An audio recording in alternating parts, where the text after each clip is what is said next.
Sebelum mendengarkan cerita Kenshin atau menyimak, jangan lupa like dan subscribe channel ini serta aktifkan tanda loncengnya. Terima kasih.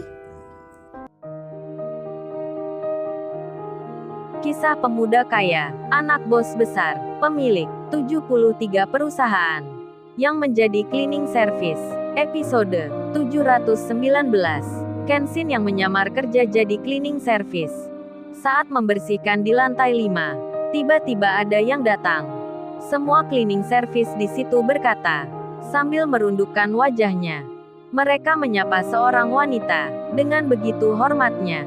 Selamat datang Tuan Putri Julia. Kami senang melihat Anda di sini. Tapi Kenshin tak melakukan itu. Malah Kenshin sibuk membersihkan jendela. Putri Julia pun melihatnya, langsung marah dirinya. Julia itu berkata, "Hei kamu siapa kok berani-beraninya? Ada aku di sini malah mengacuhkan. Cepat sini kurang ajar sekali lu ini. Biar aku beri pelajaran." Kenshin diminta mendekat. Kenshin pun berjalan. Lalu Julia itu bilang, "Hei lu aku kasih tahu. Gua ini Tuan Putri di perusahaan ini. Lu pekerja baru ya? Tak tahu denganku ini. Lihat mereka semua ini menghormati. Kok lu malah acuh sekali? Dasar lu orang rendahan tak tahu posisimu. Pakai berlagak tak menyapa. Memangnya lu sudah jadi orang kaya apa? Tak mau menghormati aku yang di sini." Julia sambil menunjuk Kenshin. Tiba-tiba menjadi marah. Mukanya nampak emosi. Bicaranya kasar tak peduli. Kemudian Julia itu berkata, "Apa kamu mau kerja atau langsung aku pecat sekarang? Kalau masih mau kerja cepat bersihkan sepatuku ini. Hukuman buat orang yang tak menghormatiku. Harus berlipat-lipat kerjanya. Cepat lu pelayan rendahan. Bersihkan sepatuku ini." Mendengar dan melihat seorang wanita yang tiba-tiba marah-marah ini, Kenshin tak membalasnya. Karena sedang menyamar, Kenshin pun bersabar hati. Bersikap menuruti, tak melawan ataupun membantahnya. Lalu Kenshin merundukkan dirinya. Kenshin berjongkok ke bawah. Akan membersihkan sepatunya Julia. Tapi Julia itu langsung menariknya.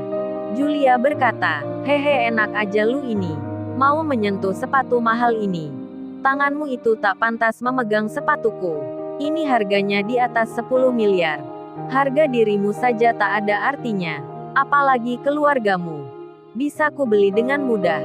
Sepatuku ini lebih mahal dari keluargamu. Cepat-cepat kamu menyingkir." Waduh, Julia sangat sombong sekali. Tak cukup dengan menghina Kenshin. Malah Julia itu menghina keluarganya Kenshin. Yang Julia belum tahu siapa yang dimaksudnya. Kemudian Julia melanjutkan bicara.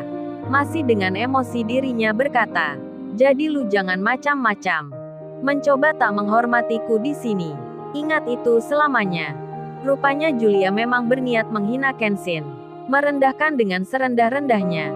Karena marah dirinya tak dihormati. Kemudian Tuan Putri itu terlihat membagikan uang pada tiap pekerja cleaning service yang menghormatinya tadi. Julia melempar uang 500 dolar Amerika, setara uang 7 juta, pada tiap-tiap pekerja di situ. Sembari Julia berkata, "Oh ya semuanya, kalian jaga rahasia di sini. Jangan ada yang membocorkan. Jangan ada yang bercerita tentang masalahnya. Kalau tak mau menanggung akibat yang besar." Semua serentak menjawabnya, "Baik Tuan Putri Julia, kami akan mengingatnya. Kami tak akan bercerita. Terima kasih sudah memberi uang ini." Rupanya yang dimaksud Julia itu adalah tentang penculikan anak di sini, yang akan dioperasi di ruang ini. Dan juga adanya dokter-dokter yang jahat, yang akan melakukan operasi itu. Semua pun diminta tutup mulut. Tak ada yang boleh membocorkan. Kemudian Julia bicara pada Kenshin. "Hei kamu pegawai bodoh yang tak menghormatiku ini. Semua aku beri uang. Kecuali kamu tak ada uang untukmu. Karena kamu sudah melanggar aturan. Sekarang aku beri hukuman. Lu bersihkan ruang itu sendirian. Dan jangan ada yang membantunya." Julia menunjuk kamar di depannya. Dan Julia berkata lagi, "Hei kamu pelayan yang bodoh.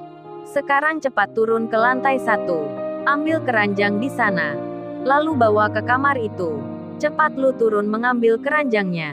Jangan bengong dan berdiri di situ. Dasar lu tak punya otak." Sudah diperintah malah melamun. Kenshin, dibentak Putri Julia.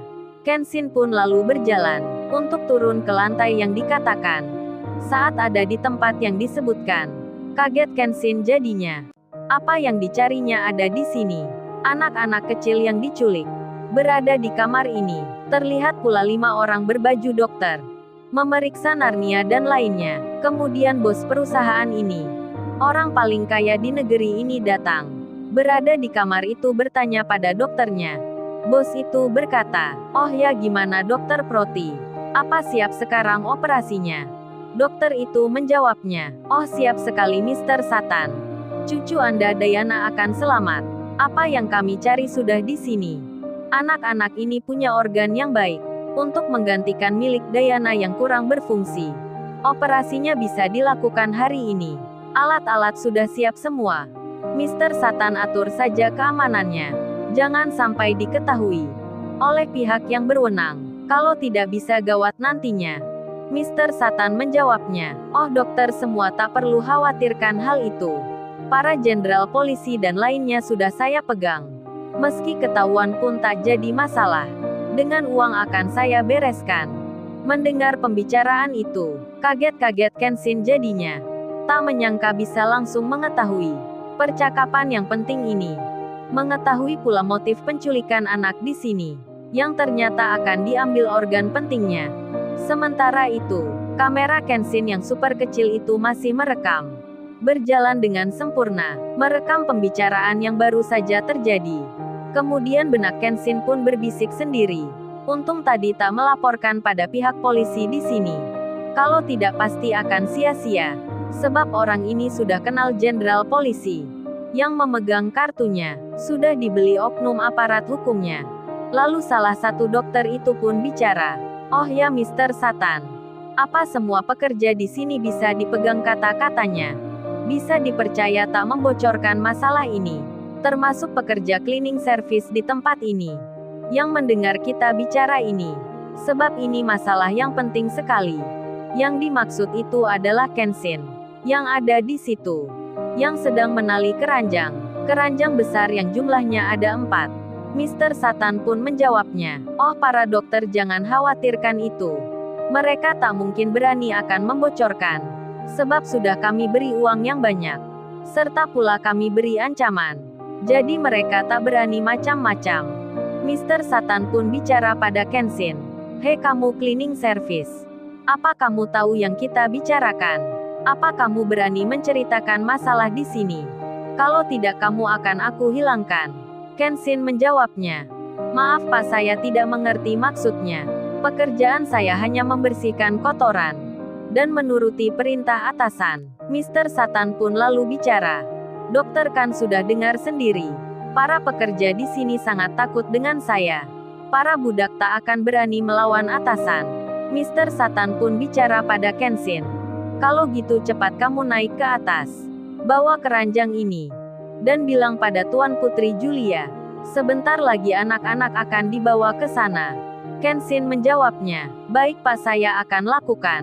Di tengah Kenshin berjalan itu, Kenshin memikirkan cara membawa anak-anak keluar nanti. Apa harus digendong semua? Apa harus dibawa bersama-sama? Itu hal yang sangat tidak mungkin. Hingga Kenshin melihat tempat sampah. Gerobak kecil yang ada rodanya, yang biasa ia pakai di saat kerja. Ternyata ada di sini pula. Kenshin akan memakai itu untuk membawa Narnia dan lainnya keluar. Hingga Kenshin tiba di lantai 5. Tuan Putri Julia langsung berkata, "Hei pelayan jelek. Cepat taruh keranjang itu ke masing-masing tempatnya. Lalu bersihkan kamarnya, jangan sampai ada debunya.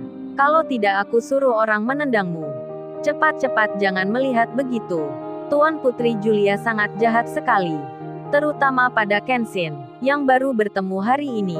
Kenshin pun membersihkan kamar itu. Tak lama kemudian anak-anak kecil di bawah di situ diletakkan di masing-masing keranjang. Di saat itu Narnia terbangun. Narnia langsung menangis. Narnia anak kecil menjadi rewel sekali. Karena tak bertemu ibunya, menangisnya menjadi-jadi. Tuan Putri Julia itu jadi jengkel sekali. Narnia ditamparnya 2 kali. Kenshin yang melihatnya langsung bertindak.